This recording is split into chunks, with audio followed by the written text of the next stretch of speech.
tomorrow night. Thanks for being with us. Tonight, going rogue. No, not that one. Not Governor Palin. Senator McCain, the very top of the ticket. He is demanding, not asking, but demanding the president veto the omnibus spending bill. Senator John McCain joins us. Nice to see you, sir. And you are demanding a veto. What's up with this? Why don't you like this bill?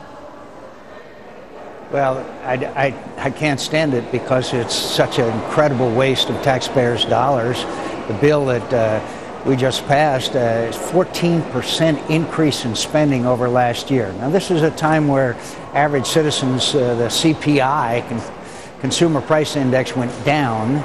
It's full with the most incredible pork. I've selected as my second favorite is the $2.9 million that are going to be used to study surgery in outer space at the University of Nebraska. Now, I'm sure the Trekkies all over America, Captain Kirk, Bones, Mr. Spock, and all the others are very happy about that. $2.9 million, surgery in outer space, and a huge,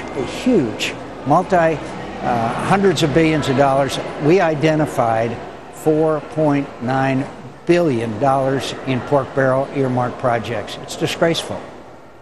Are they listening to you when you make this statement that you demand a veto? What do they say? Tough luck, Senator. You lost. I mean, is anyone listening to you on this? Well, Greta, one of the reasons why I demanded it was last March they passed another one of these omnibus bills. It was full of pork, and at the time when the president signed it, he said, yeah, but we're not going to do this anymore. We're not going to let that happen again. There's change in Washington. When he campaigned, he said there would be change in Washington. He said we'd go line by line and veto and eliminate wasteful and unnecessary spending. This has $4.3 billion full of unnecessary spending. By the way, one of my other favorites is the several $100,000 to a place to study irritable bowel syndrome. I will not editorialize on that earmark. And I'm sure late night comedians might have a lot of fun with that one. All right, health care reform. You don't like that one either, do you? Well, look, to start out with, again, it's one thing to make promises when you campaign, and then maybe it's understandable when you completely violate those promises. The president said October a year ago, twice when he was campaigning, on the issue of health care reform. He said, I'll have the C-SPAN cameras in the room when we'll sit down together, Republican and Democrats, and the American people can see who's on the side of the pharmaceutical companies or the side of the American people. Well, there's so little known that when I was in a discussion with the senator from Illinois, Senator Durbin, he said he didn't know what was in the bill.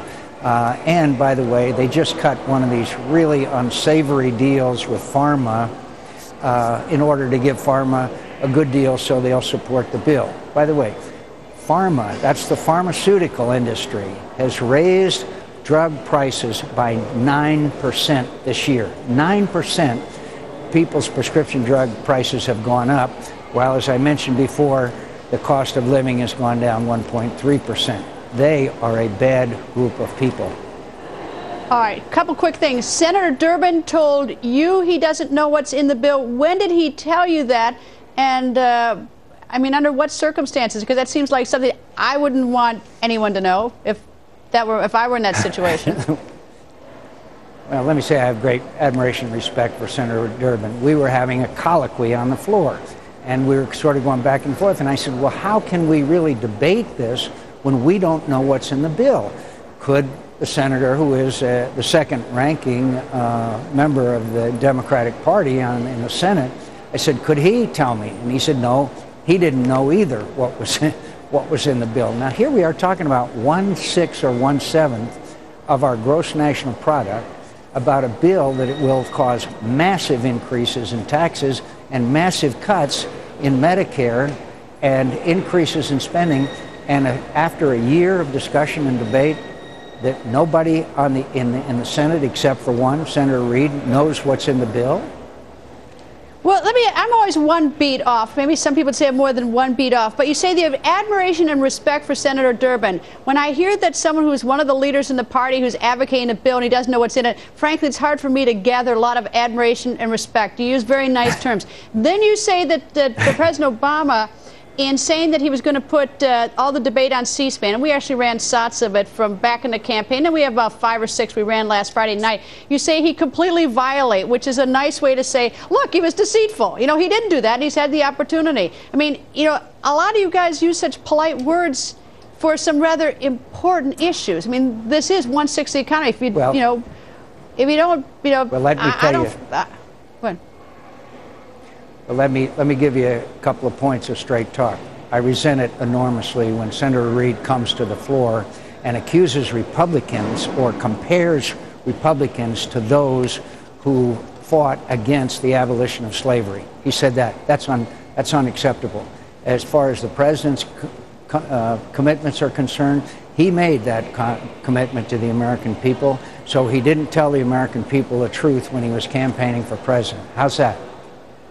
Well, that's pretty strong. And then Senator Durbin, you also, you know, he said he is, you admire him and respect him, but he doesn't know what's in the bill that he is one of the leading, you know, advocates of. And it may be a fine bill or a great bill, but if nobody's even read it and doesn't know what in it, it's hard to say it's a good bill or a bad bill. I mean, we ought to at least know what it is. Well, could I just say again about Senator Durbin? He wasn't told. He wasn't told. Well, he could demand it. He's a leader. Demand it. Yeah, he should demand it. He should.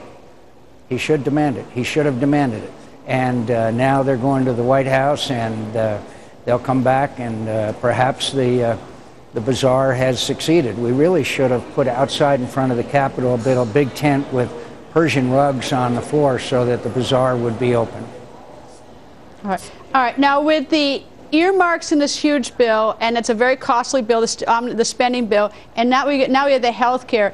If it is, as the Republican Party says, like a huge financial, fiscal nightmare, can you tell me, like 2 years down the road, how are we going to feel? What's the practical impact?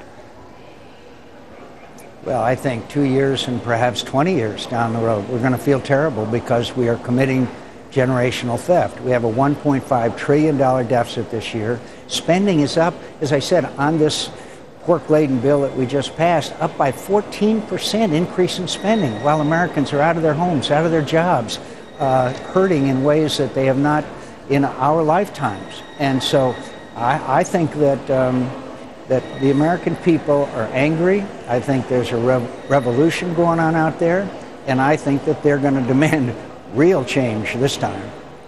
All right, so demand real change. You've demanded the president veto this spending bill. Do you have a demand for Senator Reid about the health care bill now? Well, my demand to Senator Reid is that you go back to the beginning, that we sit down across the table from one another.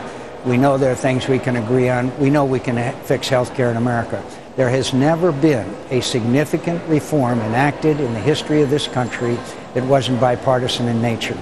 If Senator Reid succeeds with this legislation, it'll be purely on party line basis.